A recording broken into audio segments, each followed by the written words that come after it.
محترم ساتھیوں، حق موجود روحانی سلاسل، چار مشہور روحانی سلاسل ہیں۔ ان کی اصل ایک دفعہ حضور نبی کریم صلی اللہ تعالیٰ علیہ وآلہ وسلم کے محفل میں حضرت ابوبکر صدیق رضی اللہ تعالیٰ عنہ موجود تھے، تو آپ نے ایک دعا فرمائی کہ یا اللہ، جو بھی مجھے آپ نے علم عطا فرمایا ہے وہ سارا کا سارا حضرت ابوبکر صدیق رضی اللہ تعالیٰ عنہ کے سینے میں منتقل فرما۔ اس دعا کے الفاظ سے جیسے آپ نے یہ الفاظ فرمائے، ان الفاظ کے ساتھ ہی حضرت ابوبکر صدیق رضی اللہ تعالیٰ عنہ کے دل میں ایک روحانی پودا لگ گیا، اور وہ روحانی پودا پروان چڑھا۔ تو ان سے پھر ایک سلسلہ چل پڑا جس کا نام ہوا سلسلہ صدیقیہ۔ آگے چل کر پھر ان کے نام جو ہے وہ تبدیل بھی ہوئے ان بزرگان دین کے ناموں سے۔ تو حضرت ابوبکر صدیق رضی اللہ تعالیٰ عنہ چونکہ خاموش طبع تھے، آہستہ گفتگو فرمایا کرتے تھے، اور اسی وجہ سے وہ ذکر و فکر بھی آہستہ کیا کرتے تھے۔ تو ان کے سلسلے میں جو ذکر و فکر ہے وہ ذکر و فکر بھی قلبی ہے، یعنی دل کے اندر ہی ذکر و فکر آہستہ ہوتا ہے، بزبان بالجہر نہیں ہوتا۔ تو یہ سلسلہ ٹھہرا سلسلہ صدیقیہ، جو آگے چل کر پھر نقشبندیہ کے نام سے تبدیل ہو گیا۔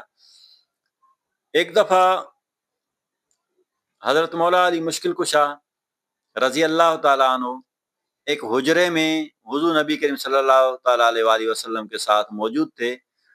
آپ نے حضرت مولا علی مشکل کشا رضی اللہ تعالیٰ عنہ کے کان مبارک میں کچھ فرمایا۔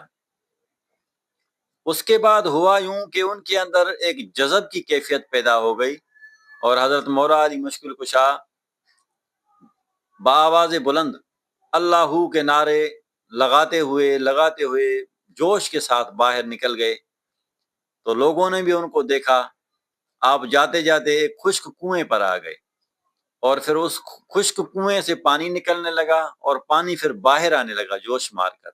لوگوں نے جیسے یہ منظر دیکھا، آپ بھاگتے ہوئے وہ لوگ حضور نبی کریم صلی اللہ تعالیٰ علیہ وسلم کی بارگاہ میں گئے اور عرض کی کہ حضرت مولا علی مشکل کشا کی یہ کیفیت ہو گئی ہے۔ تو آپ نے پھر نگاہ رحمت فرمائی، پھر وہ کیفیت مدھم ہو گئی۔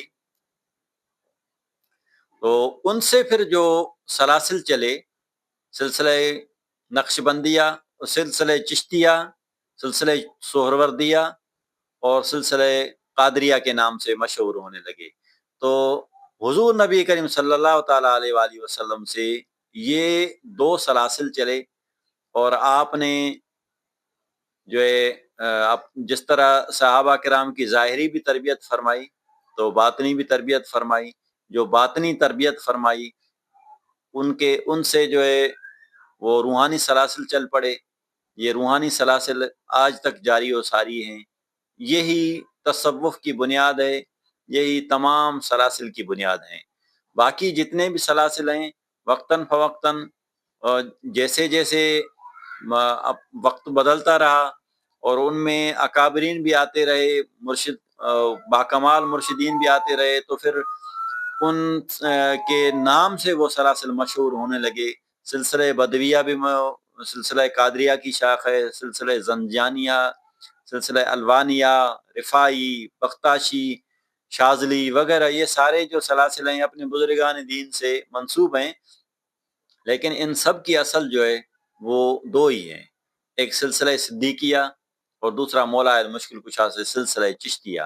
یہ ساروں کی اصل جو ہے یہی ہے، پھر آگے چل کر نام تبدیل ہوتے رہے، اور یہی بنیاد ہے تمام سلاسل تصوف کی۔